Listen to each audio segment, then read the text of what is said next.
আসসালামু আলাইকুম, কেমন আছেন সবাই? আমাদের দি ড্রিম পেজে আমরা পৃথিবীর সবগুলো দেশের ভৌগোলিক অবস্থান এবং ইতিহাস আপনাদের সামনে তুলে ধরার চেষ্টা করব। তারই ধারাবাহিকতায় আমাদের আজকের পর্ব আফগানিস্তান দেশ নিয়ে। তাহলে চলেন আফগানিস্তান সম্পর্কে কিছু জানার চেষ্টা করি। প্রথমেই ভৌগোলিক অবস্থান। আফগানিস্তান প্রায় টেক্সাসের আকার, উত্তরে তুর্কমেনিস্তান, উজবেকিস্তান এবং তাজিকিস্তান, চরম উত্তর-পূর্বে চীন, পূর্ব ও দক্ষিণে পাকিস্তান এবং পশ্চিমে ইরাক। দেশটি হিন্দুকুশ পর্বতমালা দ্বারা পূর্ব থেকে পশ্চিমে বিভক্ত।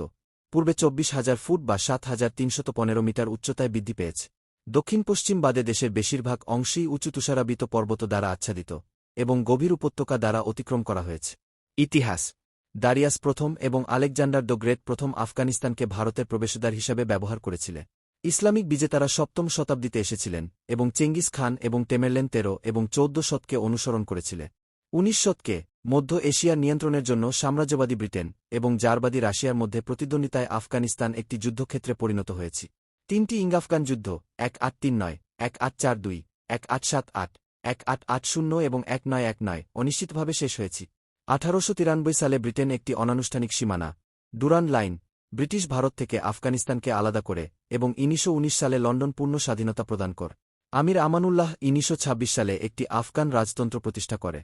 শীতল যুদ্ধের সময় রাজা মোহাম্মদ জহির শাহ মস্কো থেকে ব্যাপক অর্থনৈতিক সহায়তা গ্রহণ করে সোভিয়েত ইউনিয়নের সাথে ঘনিষ্ঠ সম্পর্ক গড়ে তোলে। তিনি ১৯৭৩ সালে তার চাচাতো ভাই মোহাম্মদ দাউদ কর্তৃক ক্ষমতাচ্যুত হন, যিনি একটি প্রজাতন্ত্র ঘোষণা করেছিলেন। দাউদ ১৯৭৮ সালের একটি অভ্যুত্থানে নিহত হন এবং নূর তারাকি একটি মার্ক্সবাদী শাসন প্রতিষ্ঠা করে ক্ষমতা গ্রহণ করে। ১৯৭৯ সালের সেপ্টেম্বরে তার মৃত্যুদণ্ড কার্যকর করা হয় এবং হাফিজুল্লাহ আমিন রাষ্ট্রপতি হন। আমিনকে ১৯৭৯ সালের ডিসেম্বরে হত্যা করা হয়, যখন সোভিয়েতরা আফগানিস্তানে পূর্ণমাত্রায় আগ্রাসন শুরু করে এবং বাবরা কারমালকে রাষ্ট্রপতি হিসেবে নিযোগ দেয়। সোভিয়েত এবং সোভিয়েত সমর্থিত আফগান সরকার তীব্র জনপ্রিয় প্রতিরোধের মুখোমুখি হয়েছিল। গেরিলা বাহিনী নিজেদেরকে মুজাহিদিন বলে অভিহিত করে হানাদারদের বিতাড়িত করার জন্য একটি জিহাদ বা পবিত্র যুদ্ধের অঙ্গীকার করেছি। প্রাথমিকভাবে পুরানো অস্ত্রে সজ্জিত মুজাহিদিনরা সোভিয়েত ইউনিয়নের বিরুদ্ধে মার্কিন শীতল যুদ্ধের কৌশলের কেন্দ্রবিন্দুতে পরিণত হয়েছিল এবং পাকিস্তানের সহায়তায় ওয়াশিংটন প্রতিরোধের জন্য অত্যাধুনিক অস্ত্র চালাতে শুরু করে। মস্কোর সৈন্যরা শীঘ্রই দৃঢ়প্রতিজ্ঞ আফগান যোদ্ধাদের সাথে কোনো যেই সংঘর্ষে জড়িয়ে পড়ে। ১৯৮৬ সালে কারমাল পদত্যাগ করেন এবং তার স্থলাভিষিক্ত হন মোহাম্মদ নজিবুল্লাহ। এপ্রিল ১৯৮৮ সালে ইউএসএসআর, মার্কিন যুক্তরাষ্ট্র, আফগানিস্তান এবং পাকিস্তান যুদ্ধরত দলগুলিকে বাইরের সাহায্য বন্ধ করার আহ্বান জানিয়ে চুক্তি স্বাক্ষর করে।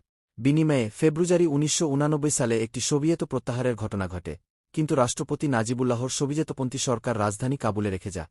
আপনারা ভালো থাকবেন, আমার পেজার সাথে থাকবেন আর নতুন কিছু শিখতে থাকুন।